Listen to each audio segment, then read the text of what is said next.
I joined the Air Cadets, and it was while I was there that I started to fly, but it was also where I could be myself a bit, because I'd always been a classic, what we would now say, or in the olden days was a tomboy.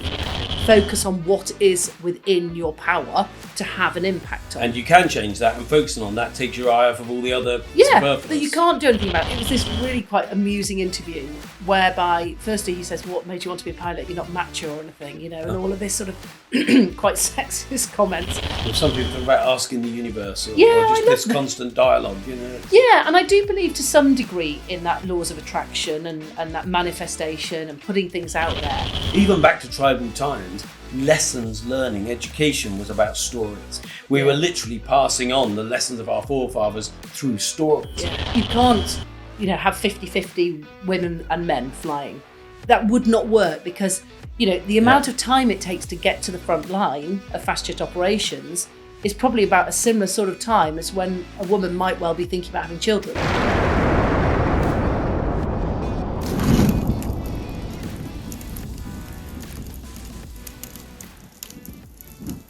Welcome back to another episode of Success is a System. I'm here today with Mandy Hickson. Very excited. I met Mandy a few months ago at a Wealth Summit conference in Ireland and was very enthralled by Mandy's story. It's very motivational, very inspirational. And I know there's lots of systems, behaviors, approaches that could be relevant and relative to any business, any life story. And I know you're going to get some great content from this. Mandy is one of very few female fast jet pilots and would have had to overcome lots of prejudices, lots of challenges along the way, which I'd love to share about. And connected to that, Mandy is an ambassador of the Girl Guides, is an ambassador of the Aviation Authority, a trustee of the RAS Aviation Trust. I could go on, and we're going to dip into some of the other accolades that Mandy has got as we go through. But firstly, thank you so much for agreeing to come on our podcast. It's my absolute pleasure, Mike. Yeah, it was lovely when we met in Ireland because there was such synergy between us and so many stories that sort of we just triggered each other, didn't we? And we were chatting for quite a long time. Yeah, we did. And one of the things I love about the podcast generally is that people look at people where they are now and they think, oh, he or she's a very authoritative figure, or they're very confident, or nothing seems to scare them.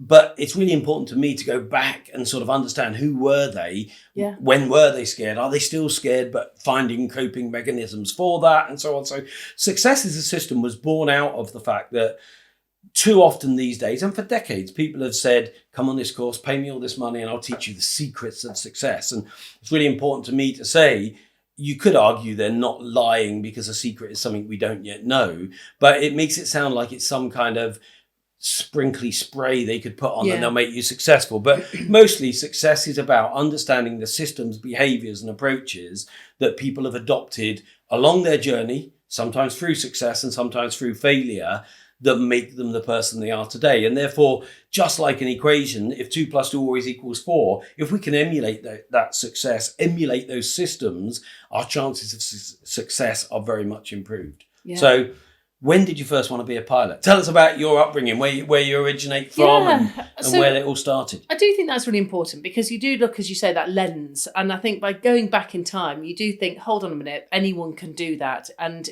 you are the master of your future, aren't you? And so I was growing up in Manchester.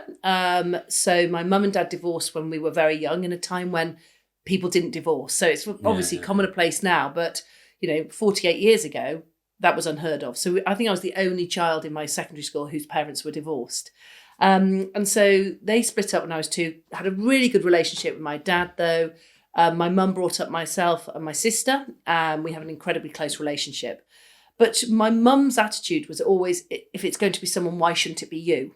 And so she was always there encouraging us to do different things. And the other person that was quite a big role model for myself was my grandpa. Yeah. And he was a pilot during the Second World War. And when we used to go to see him over in Hull in Yorkshire, he would always drip feed us these stories, but he had 4 granddaughters. So there was no assumption that any of us would ever follow in his footsteps. But when he was telling us these stories, and he was quite, an austere man as well, and quite strict, classic sort of military of his time. We were always a little bit scared of him as well, especially if we didn't shut the cupboard door. But all these sorts of things. But these stories were what started to ignite this sort of passion. And so I remember I was sitting at home in Manchester and my mum was reading the local newspaper and there was an article and it was all about the fact that the Air Cadets, the Air Training Corps is what it was called in those days, was opening its doors to girls for the next week. And she said, why don't you join? And I said, well, what night's it on? She said, Tuesdays. And I said, well, there's no way I'm missing Tom Selleck in Magnum. Yeah. And then she pointed out that I went to an all-girls school and it might be my only opportunity in life to meet some boys. That was enough. That was enough. That was enough. So I joined. She knew your triggers. She knew. She was an excellent saleswoman. And so I joined the Air Cadets and it was while I was there that I started to fly. But it was also where I could be myself a bit because I'd always been a classic, what we would now say, well, in the olden days was a tomboy. And, I'd loved climbing trees. I lived in tracksuits. I loved the fact that I could put camouflage cream on my face and we would do night exercises crawling through the mud. That to me was heaven. And so actually, I wasn't your classic archetypal girl who liked to be in a dress. Absolutely not. So, finding somewhere that I could be myself was really, really important. Yeah. No, and it's interesting because, when you were talking about your mum and your granddad, those stories that we hear, whether it's from, in Ireland, one of the groups there was called The Tribe, and it was about sharing within a tribe and how a tribe pulls together. But even back to tribal times, lessons learning, education was about stories. We were literally passing on the lessons of our forefathers through stories. Yeah. And it does worry me a little bit these days that kids are so absorbed away from that parental or family or tribe input to screens or screens or screens and so on. And the stories influence us so much. They do, but I suppose what you could look on the flip side of that is that they are finding their own tribes through social media. Almost a broader It's just a different one, isn't it? Yeah. And we are perhaps losing that impact that we can have and the influence that we can have directly on our own children. But from a much earlier age, they're going to be picking up the tribal behaviours, if we would like to call it that, I suppose, of groups that interest them. It's a shame that some of them are just completely ridiculous. But, I think actually they're going to find their way. Well, and we were talking earlier while Chris was setting up about the power of influence and the power of association. And in that sense, being able to ascertain or discern or get some feel for what tribes or what influences are positive or negative or holding us back or propelling us forward, anchoring us or propelling us, if you like, is got to be a key thing, isn't it? Because it could be different, but it could be positive. It could be different, but it could propel us to new desires, motivations, pulls, if you like, of positive. But you talked also about your sister and the positive influence she had that helped you maybe get some qualifications without which you wouldn't have been able to get into becoming a pilot in the first place. But it wasn't necessarily a direct forcing you to listen to or learn. It was literally by association. It was being there, seeing. I think that power of association and that sort of a shift in culture. So the context was my sister was 2 years older than me. She was doing her A-levels while I was doing GCSEs.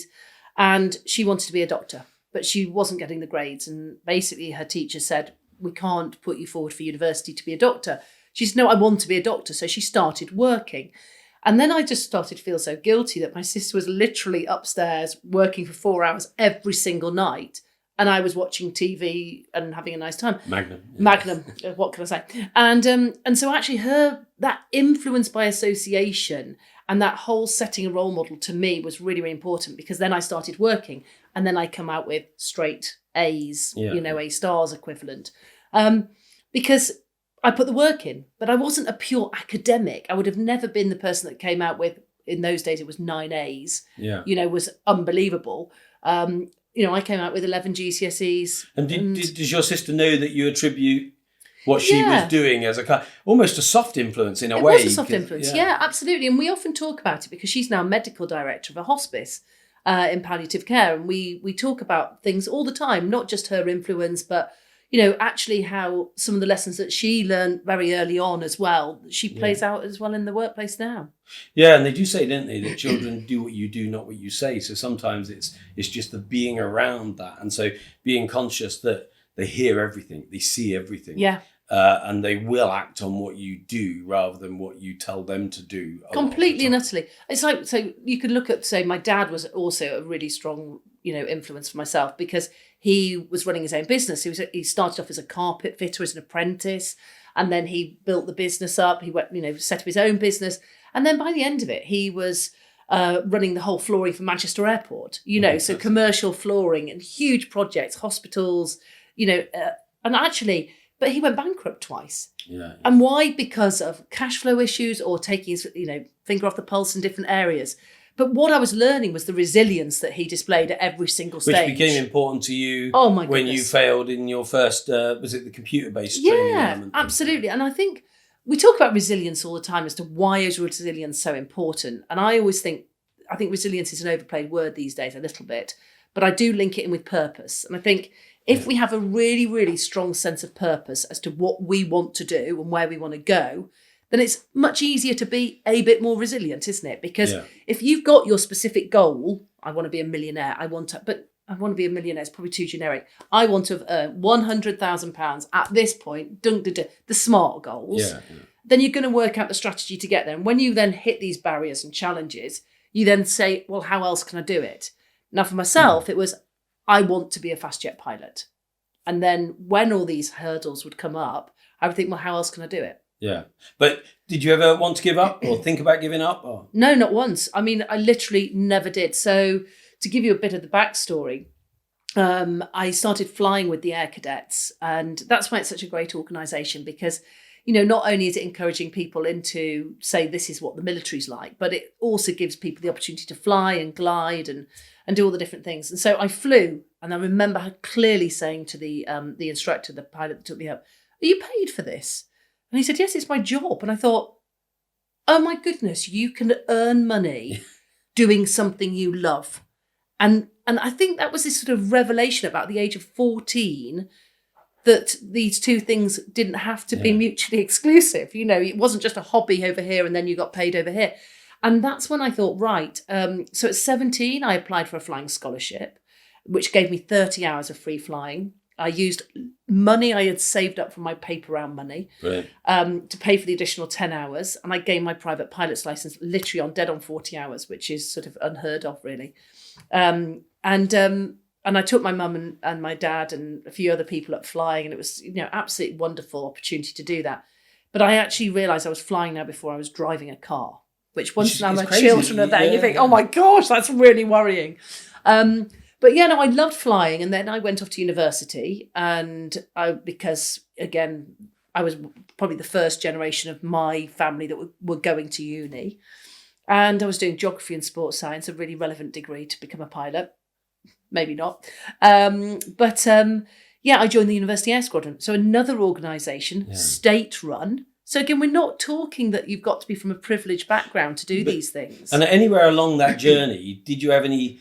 One of the things we talk a lot with the guests on Successor System is, did you ever meet with a careers officer, and what did they say about it? Because often careers officer, and it seems to me sometimes counter in the sense that they will often try and talk people out of what they think they want to do and talk them into something sensible. But that... Well, it would have been a really interesting one, because I do remember doing that survey where you had to tick all the boxes of what you liked. And it came up, I think, at one point as a jockey. I hate horses. I was like, how does that even work? But the other thing it did come up with was police officer. And actually that was always in the back of my mind. So obviously something about uniforms. Who knows? Married someone in the Navy. What can I say? But actually it was an interesting one, because women weren't allowed to be pilots. So there was a career that I've chosen. So at what point were they allowed to be in your... Well, I'm now pursuing this dream. But one of the things I always say, and is about chipping away towards your goals. Doesn't matter sometimes if this goal feels so huge. It's about constantly moving forward in the right direction towards it. And so when I got my flying scholarship, I then went to university. I joined the University Air Squadron. I'm in my second year when they changed the rules, allowing women to become fast jet pilots. And this is a moment in time. And I remember the boss. There were 4 girls and we were in the bar area. And this boss ended up being absolutely pivotal in changing my career direction completely, by the way. Carl Bufton, an absolute superstar as far as I'm concerned. And he said, girls, I can't believe it. It's some brilliant news. And we were like, what? And they said, you can all fly fast jets now in the Air Force. And we were like, and and 3 of us immediately applied. Brilliant. 2 of us went together to RAF Cranwell and we went through the officer aircrew and selection. And I was told on the end of day 3 that I'd failed all of the computer-based tests to be a pilot. And you can only take these twice. So I waited a period of time, about a year, went back and resat them again, and I failed them all again. And I literally felt that this was the end of the world. So now officially you're out because it's 2 strikes and you're out. 2 strikes and you're out. You can't do them again. And that's when this boss, Carl Bufton, said, hold on a minute, this doesn't sit right with me. And he started to look into it and he found out that the majority of women taking these tests were failing them outright. And the majority of men were passing them. So now there's this unconscious bias that they are discovering exists within their testing. They'd been unaware of because they'd never been tested on women before. But also, he then got external examiners from a practical sense to come in and fly with me, and they all graded me as above average. So now we've got these humans saying we've got a case, she's good, and computer-based tests saying she can't. Now, at this point, the Air Force offered me a commission to become an air traffic controller. And I'll be brutally frank, Mike, I had no desire to follow that chosen route. But going back to my philosophy, it's moving forward. Yeah. It's a step in the right direction. And this was under his guidance as well, this boss. And he said, Mandy, because once you're in, then we can make a case. If you don't even open that door, they're not even interested in you. And there's so much in there to sort of unpick from you were still progressing the pilot dream, even though you would never be able to be a pilot at that point. Yeah. But there's a saying, isn't there, that if the dream's big enough, the facts don't count. Yeah, and I do like that one, actually, because I was interviewed at an air show by a guy called Gas Top. I don't know if anyone remembers him, but it was this really quite amusing interview whereby, firstly, he says, what made you want to be a pilot? You're not macho or anything, and all of this sort of quite sexist comments, which went out to BBC, which is interesting. But the point was that when he was interviewing me, I'd just failed all the tests. And yet I was saying, yeah, I'm going to become a pilot. And he was saying, would you like to fly these Jaguars? I was like, oh, yeah, absolutely. I'm going to be a fast jet pilot. Well, hold on a minute. There's no way forward for you to do that. But that whole visualization piece that so often we talk about was really, really strong. And I literally could see myself flying a fast jet. I was absolutely certain I would achieve that goal. And do you believe in fate? I do believe in fate, yes. And I think things happen for a reason. And I also believe that you can help fate on its way a bit. Well, some people talk about asking the universe or just this constant dialogue, Yeah, and I do believe to some degree in that laws of attraction and that manifestation and putting things out there. But I think you've always got to make sure that you have given fate a helping hand. Yeah. So you've done everything that you can to put yourself in a position, for example, like I had. I'd been head girl, I'd been the head of the Rangers, I'd been a sergeant with the Air Cadets. So it weren't going to happen without the effort and the journey. Yeah, exactly. And all of those things that when the rules change, you're good to go. It reminds me of the saying of 2 old boys, one's tending to his front garden and another guy comes down, he looks at the garden, he says, oh, God's blessed you with a beautiful garden. And the guy doing all the work says, but you should have seen it when he had it to himself. Kind of thing. So, the universe can do so much, but you've got to put some work in. So it's about that. But also, the second point, as you were discussing earlier, was Carl and the fact that you do need someone in your corner sometimes. Yeah, and you need someone to be looking out for you because... you can have the best talent in the world, and if no one sees it, it can be wasted, kind of. Yeah, and I talk to businesses now all the time. I do say about actually sometimes it's about looking up and looking down. Firstly, but it's about be the person that spots talent. Spots talent with a colleague, spots talent, with someone on your team, and get behind them. Push them because ultimately we have this thing where we don't back ourselves as much as we should. We don't believe in ourselves. And if you'd have asked, the young Mandy, do you really think you can do it? Now, I did have this quite big belief, I'll be honest. And I wonder where it'd come from, that sort of level of confidence. But if it hadn't been for him saying, no, we should do this. And I remember crying in front of him. And he said, Mandy, but this just gives us more fuel. The fact that you failed these tests again, it shows the tests are wrong and not you. And I thought, oh my goodness. So it was sort of quite revolutionary in many ways, because what he was saying was, don't just accept the tests for what they are. And what a lovely lesson for everyone in business there is that if you just accept the norm for what it is and you don't ever push for change, well, nothing ever does change. And is there something in that in terms of some people thrive in a test environment Other people who are really capable can go to pieces in a test environment. But therefore, how many people do we lose out on because they don't fit into the box? Well, they haven't been to university like we were talking about. I agree. Earlier. I had brunch with my wife and I had brunch with our daughters yesterday. So we went to London, and one of them was saying, and she's a very confident girl. She's very capable. They're both geniuses, really, and unbiased, but they are very clever and very, very driven.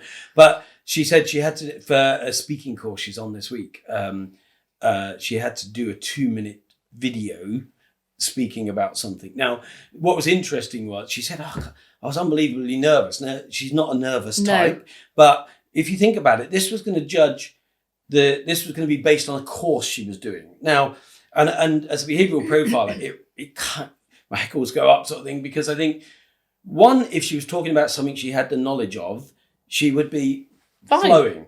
But she's given a subject to talk about, so immediately there's ums and ahs in there, and she's feeling exposed because she's not had any time to learn this. It's not a skill set. Secondly, she's being recorded to go to someone and to go onto a portal that everyone's going to see everyone's before they ever get to the course. Yeah. So in effect, the people who are starting to feel a bit anxious about that, they're anxious about a course before they ever get to a course where they might be given some positive environment. And so you even then doubt, I don't even know if I want to do any public speaking. I know. And it could pull a rug from somebody who could be an amazing public speaker. And I've taught many people, and I know that isn't the way to teach, but corporate sometimes does this. So the test, it changed over time. Must have changed. It did, yeah. So I was when I got into the Air Force as an air traffic controller, I just wrote so many letters to anybody. I think I bored them in the end, because I finally got one back and it just said they would take me on. They would give me my branch change to pilot. Trial thing, yeah, but then I found out I was being taken on as a test case to see how far I'd get before I failed, which was a really interesting one. And when I do my speeches, I always ask the audience and say, what did that do? And I would say 95% of the audience nearly always say it made you more determined because you were being told that you were going to fail. I said, no. Let's think about this really honestly. A 21-year-old that is being told, here is your goal, here is your dream, but in brackets, you won't make it. Almost the assumption that you are going to fail, but they want to see how far you can get before you do. Yeah, if they'd said, let's just see how far you get, because you know what, we're really hoping that you'll be able to pass the course. Great, I've now got past the course. As opposed to, let's see how far you get before you fail. Yeah. And if you think about how we set goals, if you say I'm going to run and the psychology of that. Niggling away every time you have a bad flight or a bad day.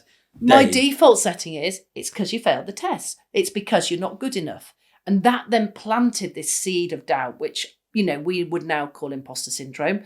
Then it was just pure doubt as, am I ever going to be good enough? Am I ever? Yeah. And being the only woman going through most of these courses as well, you put on these layers of stress of only woman. Now you've failed all the tests to be a pilot. You shouldn't be here in the first place. You're a test case.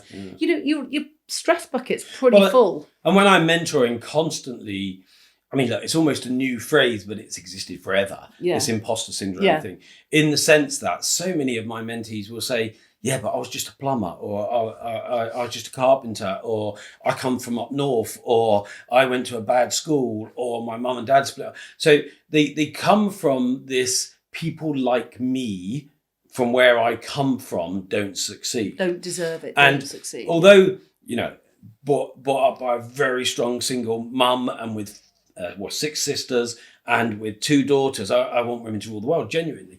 But I see how that could be even more layers of imposter if you're a woman going into a male environment where other women don't do that. Yeah. And because you're expecting to I'm expecting to fail. I mean, I was really lucky. So because I was really early on in the stage where they'd only just opened the doors to women. So there was Jo Salter who went through as the very first, but she was already in the Air Force when they changed the rules. So she literally just changed straight from engineer to pilot. Whereas those that then started at the beginning and went through the application stage, were at university, we sort of came in, and there were, I think of my intake, there were 3 female pilots. Now that's quite a lot, it was quite a lot. So we actually at least had a little bit of camaraderie between these 3 women that were going through the flying training system, and they all did well. We were very lucky, and one was a navigator as well, and she's now the most highest ranking female aircrew in the Air Force of all time, Soraya Marshall, which is fantastic. I hope to see I'm praying she goes all the way. And she stayed incredibly grounded, how ironic of the word, but, very down to earth, wonderful leadership. But we all started that journey at a similar time. And I think we were fairly pioneering, but there was a slight issue, was because when we got to RAF Valley to do our fast jet training, if you can imagine, the first women have gone through the system about 2.5 years before. And the problem is out of the 3 of those women that had been taken on, one of them, Jo, made the grade. She was absolutely great. And the other 2 weren't quite up to a good enough standard. And yet the instructors were being told, for political reasons, they've got to pass. Yeah. Give them more hours, make sure they're good enough. But the problem is all the guys were now seeing this. And actually what it did was create this huge problem. The instructors were feeling, belittled and unempowered disempowered, should I say, because they were being told they had to try to pass these girls, these women. Women didn't like it because they knew they weren't good enough. And the guys were being told that they weren't good enough and were being chopped or not getting through, but not getting given any extra hours. So now we've got huge animosity and anger that is existing at RAF Valley. Thank goodness a tour of duty is about 2.5 years. So as we came through, a lot of those people who felt it was a really bad idea having women in the Air Force, they'd now left. And so we had a new sort of a fresher intake of instructors who hadn't got that preconceived idea and were giving us a much... And had accepted it. And accepted it, yeah. Yeah. I mean, so much in there about failure. And when you were talking earlier, I wrote a book called Failure Breeds Success and was told you shouldn't have failure in the title because people don't want to fail. And often when people look back, they look back through the romance of the journey and think, oh, I was strong and I pushed through failure and failure wasn't going to stop me. But the reason I wanted to call it Failure Breeds Success is the acceptance that it is not a good time.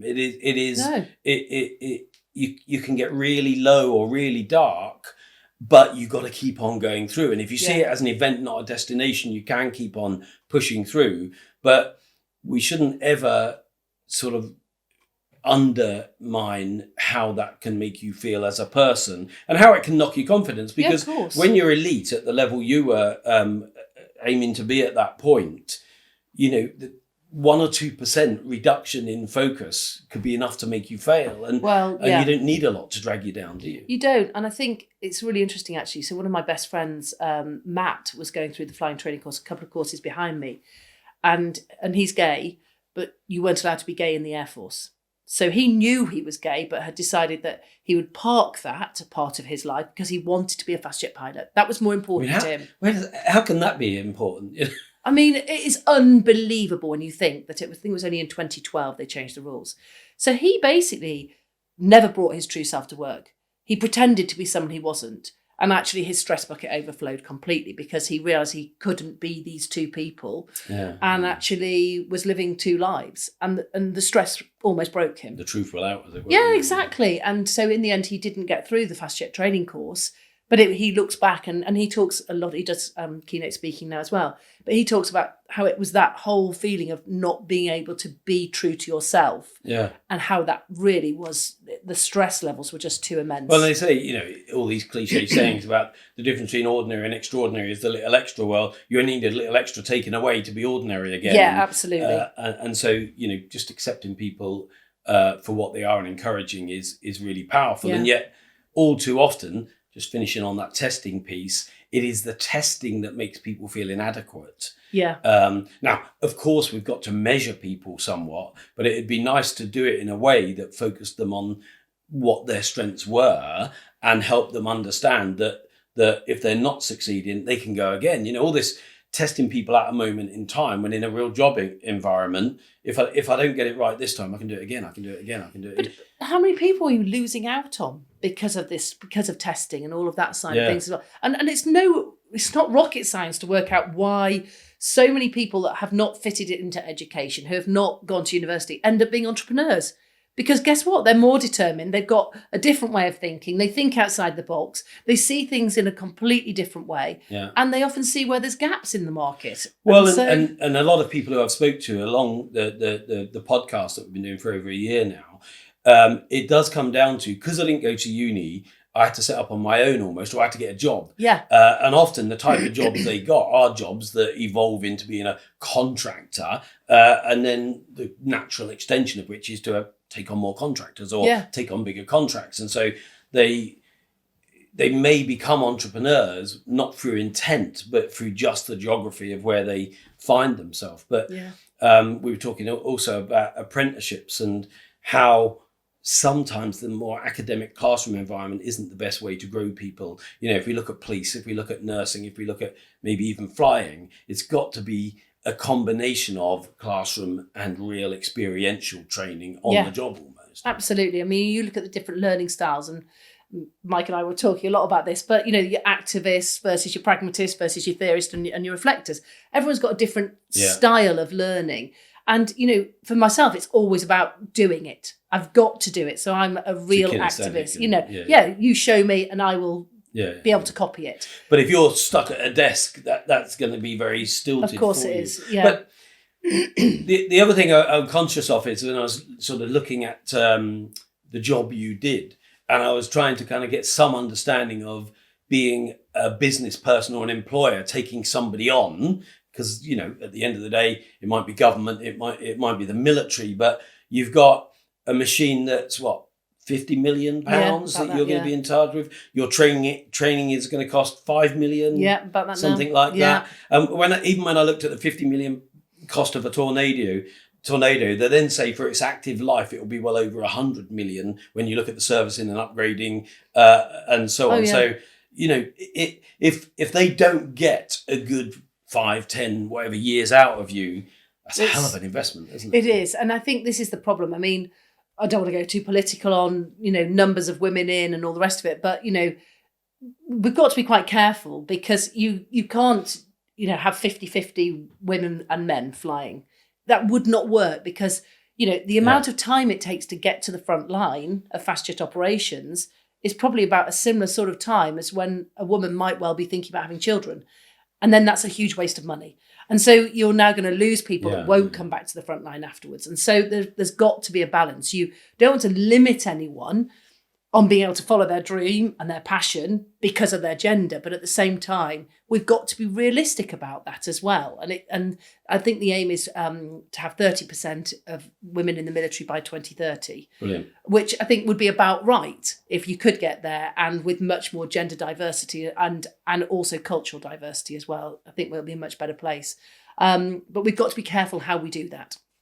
Yeah, and to me, I love one of the approaches I take to any business, to any mentoring, is a mapping. So, you know, it's a journey, therefore, and you can't just say, this isn't right, we're going to change it tomorrow. No. Whether it's a business problem, a customer problem, a product problem, you've got to say, okay, what is it we need to change? Where do we want to go to? What have we got to change to get from where we are to where we got to go to? How are we going to get there? And so strategy becomes really important. Yeah, Transition absolutely. mapping, strategic mapping.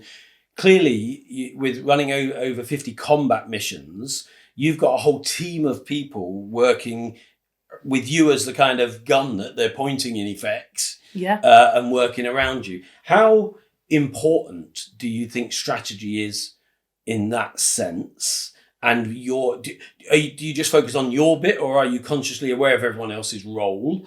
Yeah, no, you are very aware of it. So they often say it takes 2,000 people to launch one aircraft on the front line. Christ. Okay, so that's quite a good analogy, really.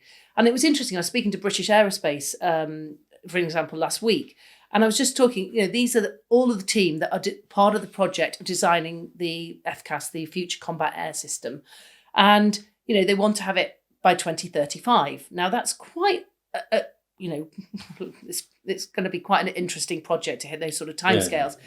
But for me, talking from the frontline perspective, putting passion, therefore, into our future engineers who are designing the next project, you know, I'm sitting there saying, you know, it takes 2,000 people. And by the way, you are all those people as well.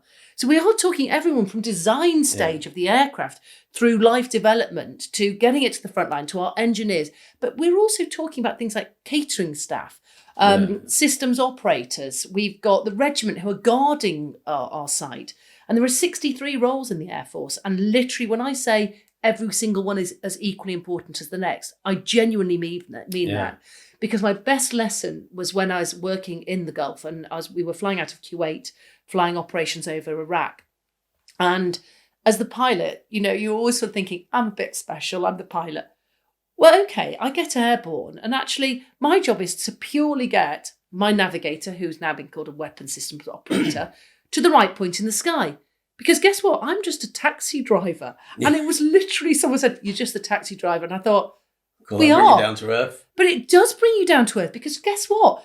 They are more important than you at this point, because you're just trying to get them to the right point of the sky. I hope you're enjoying this episode of Success is a System. Come back every fortnight to hear tips, tricks and systems to make you the best business person you can be. Visit my website, mikegreene.co.uk for information on my mentorship, and follow on all my socials for bite-sized pieces of advice. Thanks very much. Now let's jump back into this week's episode. But equally, I did, so the business I sold in 2012 before sort of retiring and realizing I love business and going to be back in a more sort of mentoring role. But the business we built here, America, Australia, New Zealand, 18 European countries, was looking at behavior in shopping, behavior in eating, behavior in sort of the way we live our life, if you like. And one of the clients was the NAFI, and we were working in Cyprus. Oh, yeah. So there's 5 air bases in Cyprus, isn't there? So we go out there, and essentially we were looking at what was making the partners of the squaddies unhappy, because the squaddies were unhappy. And when they looked at it, they realised it's because if the partners aren't happy, the squaddies aren't happy. If the partners are happy, the squaddies are happy. Kind of. So when you drill down, and to your point about all the different stages or steps or roles, it was little things like if they had children, and the children like certain foods, and they were getting German foods from the NAFI. There's nothing wrong with it, but it wasn't a brand they recognised. No. Or the babies couldn't get Pampers, and they believed that was the best nappy. Yeah. And you think, that's got to do with a soldier on the front line. But if the soldier's going home to an unhappy family, then he's unhappy. Yeah. And so it's even beyond the roles. It's the whole environment that needs to make it optimal. Completely. If you like. I mean, so let's talk about accounts, for example. If you speak to somebody in accounts and say, oh, what's your job? And they go, I'm an accountant. Okay, no, actually, this is how important the accounts were, for example, in the Air Force. They changed the entire accounting system when I was going through. And there were some months when, I don't know, allowance didn't come through, your paycheck didn't come through, and you'd get your pay statement and you'd look at it and go, this is not right. Talking about your stress bucket. My stress bucket's now filling up. So I'm trying to plan a mission over here, but I'm also trying to get on the phone to the helpline to try to work out why my pay is not coming through correctly. Now, so that mind and thinking is getting into the cockpit with you. Of course it is. And that's why it's so important. We always talk about the bubble around flying, is that once you start planning your mission, you've got to leave everything aside. You can't have your mobile phones, you know what I mean? Yeah. So all of those things about almost like having this sterile environment so that you can focus on what you're meant to be doing. Because actually, if you are about to walk out for your jet and you get a mobile phone call saying, can you pick up some milk on the way home? You sort of go, I'm in a different place now. And so you try to stay focused and in the moment to try to give you the best. And that seems to me that elements of that must be translatable to business. Oh my goodness, there's so many. There are so many. What would be if there was 2 or 3 that you could say now that you're doing lots of public speaking, you're doing lots of strategic kind of advisory and support for businesses. Yeah. What are the 2 or 3 things that perhaps you didn't realise at the time, but you now realise perhaps are failing in business that could help if they took that approach or worked in a similar way? One of the first things is around the development of culture. So 20, 30 years ago, we realised that we had a terrible culture within the aviation industry. And aeroplanes were crashing quite regularly. And yet technology was improving, but our crash rate was going up. It should have been coming down. And they realised it was all around human error, human frailties. And actually, in 3 out of 4 incidents, it will be down to the human error. And so they developed a thing called the just culture. And it was a culture that recognises that competent professionals make mistakes. And those same professionals will develop unhealthy norms, be it them shortcuts, routine rule violations. But there is 0 tolerance for recklessness. So I'm going to draw a line in the sand and I say, you know what? If you make a mistake, an error, a slip, a lapse, whatever it is over here, I want to know about it. And anything over here, there will be punitive action. So if we're now going to look at these things, how are we going to capture them? Well, if we've got a blame culture whereby you make a mistake and you say, People hide it. People hide it. So you're never learning. So by actually putting this statement up and then abiding to it, you realise that people are your number one resource in any business. If you don't know what is going on underneath your surface of the water, you're never going to grow. So something will happen. It could be that you're in the financial business and a mistake has been made, but it could lead to millions of pounds being lost. Yeah. You try to hide it, you realise you can't. You're always going to react to that one. But there's been so many times when someone has made a very similar near miss, they got away with it, but they never told anyone. So if you can change your mindset and your culture to talk... They could have caught it earlier. They could caught it earlier because there's always, in all these studies that have been done, for every one big event, for us that's a crash normally, you've got 30 minor incidents whereby a report went in. But beneath your surface line, you will have 300 near misses. If you can capture your data on your near misses, you will start to become more proactive in your learning. So and in you business, will develop culture. Is that about better dialogue with clients or customers? I'd say it's everything. It is. It's about recognising, it could be procedures that could be tightened up, whereby you sort of go, why is everyone making the same? It's the procedure that's wrong. But if no one's talking about the fact they do all make that mistake, then ultimately you're never learning from the mistakes. So I think that's a really big one, is about having the right culture and and creating an agile learning culture for people to talk openly about mistakes. And they often refer to it as the WAR, the what's actually and listening happening. And accepting a little bit, because the whole Post Office Horizon thing, they were getting to the point, it was almost the emperor's clothes, where they were thinking it must just be me because everyone else says it's okay. Yeah, but if you think about business, you've got your people at the top who have set a strategy in place. And then you have got the people that are coming up from the bottom who are really enthusiastic and excited and they want to bring that in place. And then you've got your middle management. But that's not how we've done it in the past. And there's often that stick in the mud sort of level.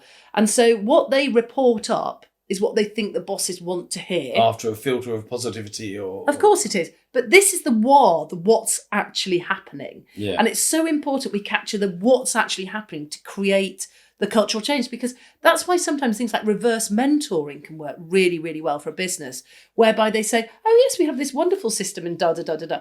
Well, actually, if someone in senior management is being reverse mentored by one of their new recruits, they can say, it's not happening like that at all.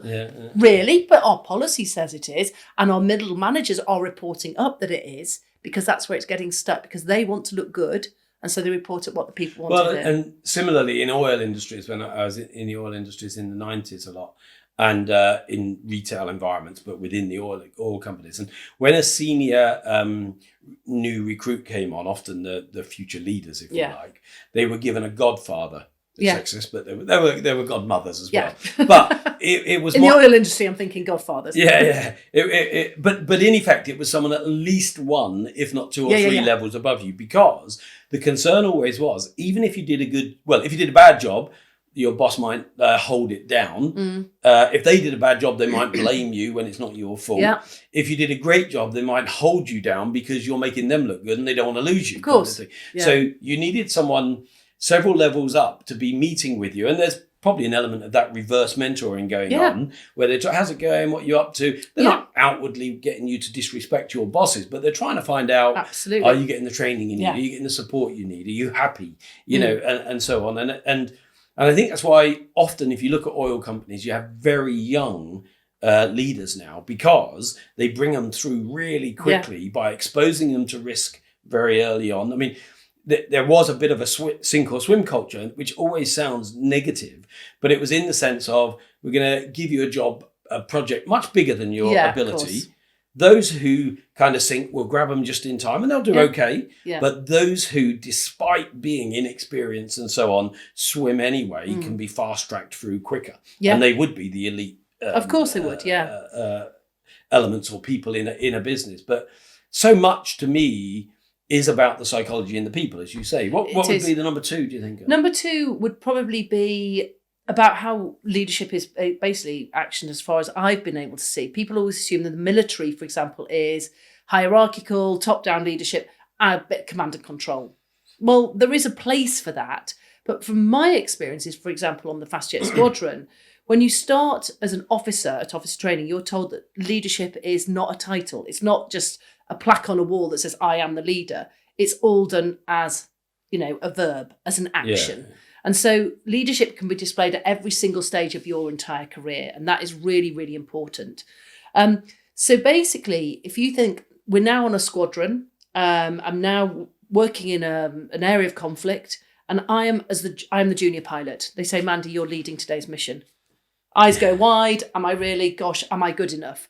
And you start to of course, you'll fine. You'll be fine. You'll have a navigator as well, because we always flew with 2 people. It'll be a 4-ship of aircraft, and you will be in charge. So you'll be delegating the duties to people. You'll be briefing everybody. You'll be bringing everything together. Once you get airborne, if something happens, you are the decision maker, and you are accountable for those decisions. My boss, who is 3 ranks higher than me, is sitting as my number 2, saying nothing. Now, on a mission where I was engaged by a surface-to-air missile, I was leading a mission. The complexity went through the roof. He never leapt in. He didn't say, I'm going to take control because you don't know what you're doing. He just is there as a sounding board. And that's good leadership, though, isn't I think it? that's outstanding leadership. Letting you because learn. You're empowering the next generation to lead. Although the going is getting tough, he's not getting his retractable screwdriver out and making you do it how he wants it done. He's allowing you to grow. And in doing so, you're demonstrating your own leadership styles, but in I say a safe environment. This was a war zone, and I'd just been shot at by a missile. So it wasn't a safe environment, but it was a safe leadership environment. And that's so, so important. And I think on those sorts of nights, when I look back, I learn more about myself as a leader because of this empowerment of the team. Yeah. So that would probably be my number 2. And I think if I was to go, further down, I think something that's quite interesting as well, we talk a lot about sort of situational awareness and having an understanding of the bigger picture. So if I were to ask you, you're flying, there's a captain and a first officer flying an airliner, and there's an emergency, who would you think would fly the aeroplane?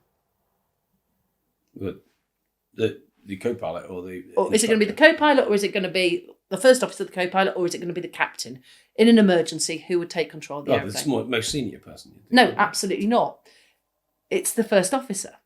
So what actually happens is, in an emergency, the flying of the aeroplane is the thing that they can both do very easily. Oh, okay. And so the captain motors their seat back so they can see the bigger picture. So they're now not flying the aeroplane. The actual handling skills, the day-to-day bit, is done by the least experienced.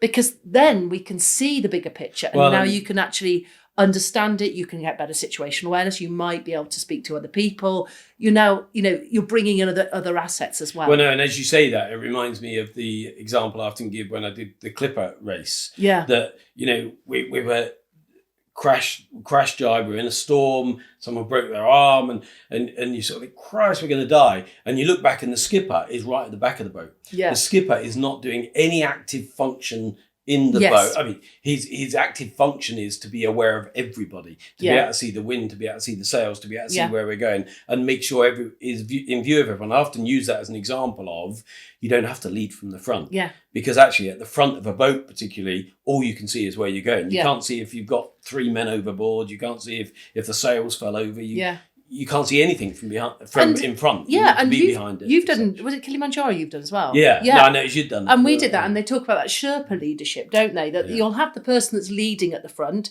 They're not the person that's in charge. Your person that's in charge is going to be right towards the back. Which so they is can same see, as the wolf pack as well. It is, yeah. And they can now see how everyone is doing, who's struggling, who's a bit weaker. Actually understanding. They can also see, weather conditions changing. All of those things. I think that is so, so important. Well, and I've got another mountain this August going to Kazbek in Georgia. So fantastic.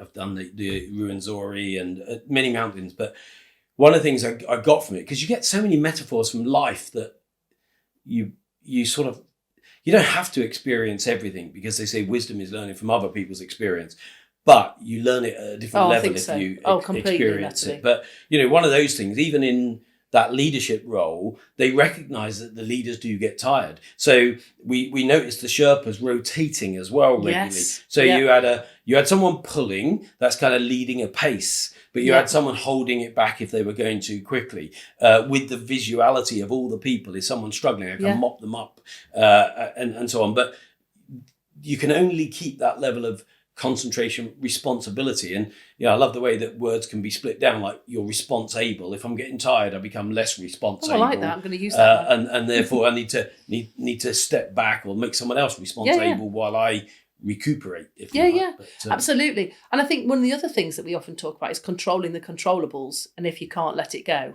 Now, it's such a simple statement, but it's literally become a mantra of mine. It has kept me alive at 30,000 feet, but more importantly, it's kept me sane on the ground. How often, is our stress bucket filling up with superfluous issues? They're completely outside of our control. We can do nothing about them, but what they are doing is sapping our capacity. Layering, our capacity to deal with the here and now. And if you are taking on all of these other things, I mean, let's just look at the last few years, the COVID, Ukrainian conflict, energy prices, got political, all of these things. They're outside of our, you could do nothing about them, but they are going to stress you out. And it means that our capacity is so shrunk. So if we then go, well, what is within my sphere of influence?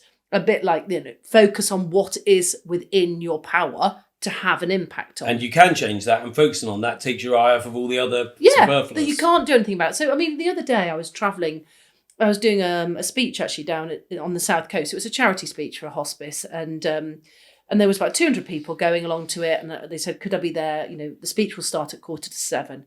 Anyway, it was horrific weather. The trains were running late. I was coming down from the Preston area, all of these things. And I rang them and just said, look, the train's running late. I'm going to get off in Winchester and get my car because I think it might be quicker. And then I come down and I'm saying, but I'm keeping them informed. Now, when I arrived, I got there 3 minutes before I was due on the stage. 200 people are all waiting, all very patiently. And I walked in and she said, you must be so stressed. I said, I don't feel stressed at all. I genuinely don't, because I've let you know, I've kept you informed of the situation. I've taken control. I got off the train that was running slowly, got my own car. I've done this, I've done that. There's nothing more I can do, so I'm not going to get stressed about it. But the opposite, most people, is they won't keep them informed. That all comes inside.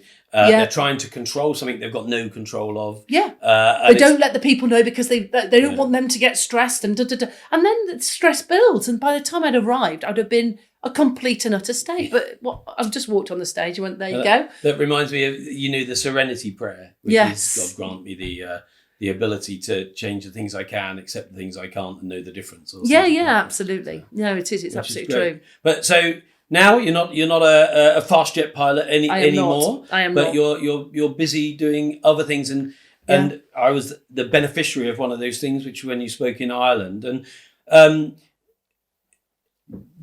do you understand the degree to which you are motivating people, giving inspiration to people? Do you do it as something you can do, or is it like, does it feel like the same purpose? Because I could say in some ways I can see it's as important as the fighter pilot thing, in the sense that you got 200 people there, you don't know which one or two are going to be life change difference. And as I say, and it reminds me of the Tim Smith, who was the founder of the Eden Project, and he went up to the Harrogate conference, which is, it's a Harrogate, but it was famous for getting people like Obama and Clinton, great speakers. Anyway, he was up there, and Dave Stewart from the Eurythmics he was a great creative brain, was at the time the change director for Nokia or something. You think, how does a musician do that? But he had the creative brain, and he said, one of the tools I use to keep my brain creative is, he says, I get asked a lot to speak at things or to sing at events and different things,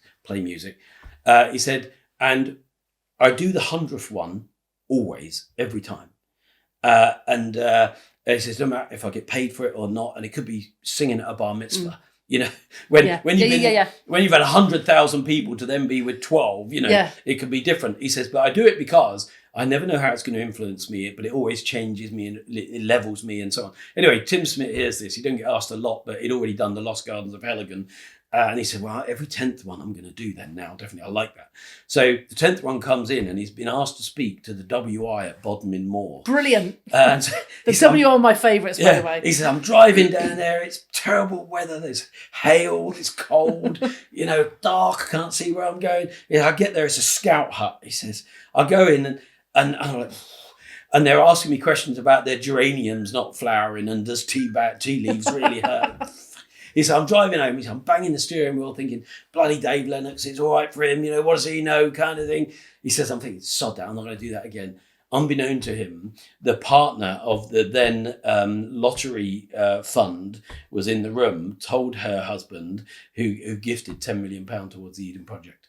Boom. And so, you just never know who's going to be in the room. Absolutely. And do you know what? The one that I just did for this, for the hospice, actually, a young girl got in touch with me afterwards and she said, I want to be the next, F-35 pilot. I want to fly Lightnings. There are none at the moment. I think I could be the first and da-da-da-da. And I listened to your speech there at the hospice and I was just so blown away. But you think you're going for one audience, but you don't know who's on the periphery. You don't know. You never know. And I always think, I do a lot of speeches at school still because I always think if I can just change the mind of one person in the audience and, and when I was asked to be an ambassador for the Girl Guides, again, I'm really busy and it would have been so easy to say, actually, I can't fit it in.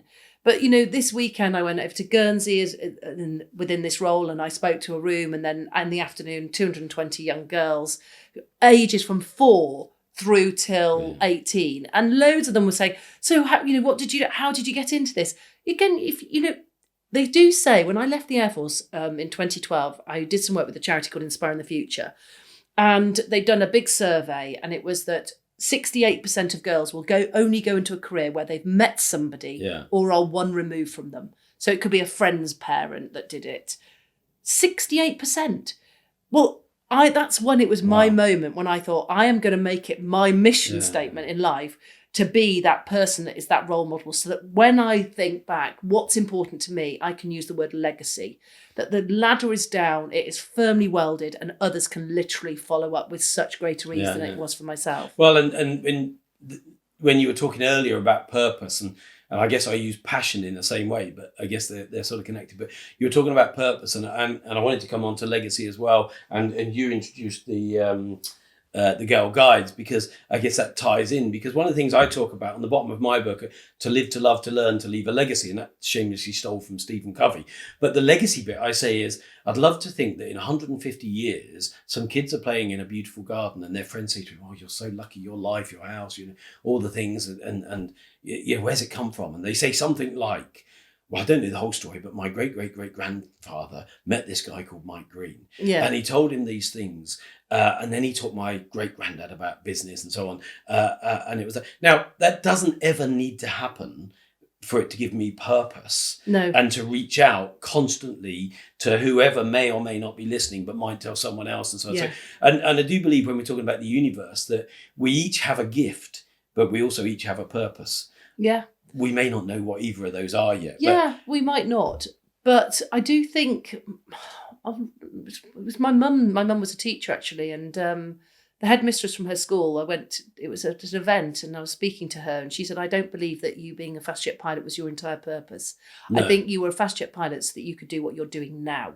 Well, and that's what I was thinking and actually, when you were saying that. I do genuinely think she has a point because, I do get emails, messages on social media day in, day out, particularly from young girls and young men, and just saying, thank you, you are making a difference. And I went to an event at the House of Lords actually on Thursday, and I think sometimes I'm just speaking to a green dot. I'm speaking out there to the ether or whatever it is.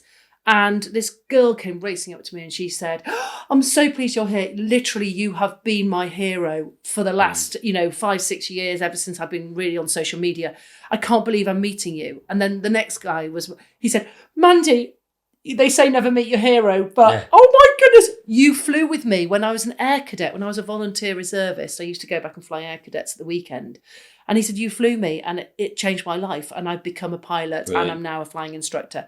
And then there was a young girl, Amelia, who's a glider pilot. And she was like, she wears my sweatshirt. Her dad's got me. She's, done her licenses and she wants to fly me now. And I'm like, that's not, I was going to say as much. It's more of a payback than any fee you might Without a doubt, Mike. And I genuinely, and I also think you do things to enable other things to happen. So I was asked to be a trustee at the RAF Charitable Trust. And I just stepped down from being a trustee at the Victory Services Club in London, which is a fantastic organisation run in London for all members of the armed forces, any ranks as well. And it's great. It's really, really close to Marble Arch. And I loved it. And I'd stepped down having done my 5 years. And then the RAF Charitable Trust got in touch. And basically they use all of the profits and proceeds that they make from the big international air tattoo, the RIAT at Fairford. All of those profits go directly to the charity. And the mission statement of this charity is to inspire and encourage people, in the future. And their aim is to reach 500,000 young people every year through STEM-based activities. Now, hold on a minute. This is the perfect job for me. Now, I wouldn't have been able to do this trustee's job had I not done my previous trustee's job, because I'd have built experience as a trustee. And none of it would come if you didn't pursue your dream to be a... No, exactly that. And now I've got the opportunity to influence, have an impact on the next generation, but in a different way, just to my direct approach of speaking. And so I think things do happen, but they happen because you enable them to happen, because you put yourself out there. Yes, it can be uncomfortable. So often I say yes, and I think, why on earth did I say that? Because I'm now right outside my comfort zone. But that's often, it's often when I'm committed in more ways than one.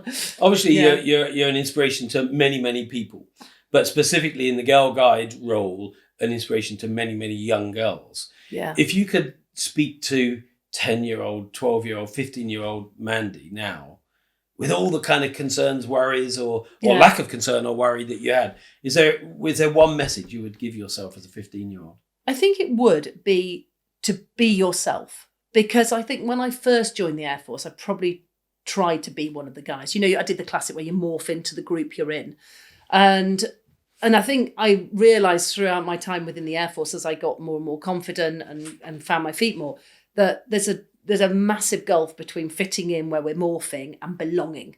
And it would really take me about a year on a squadron, so probably 6 years, to actually find that level of belonging.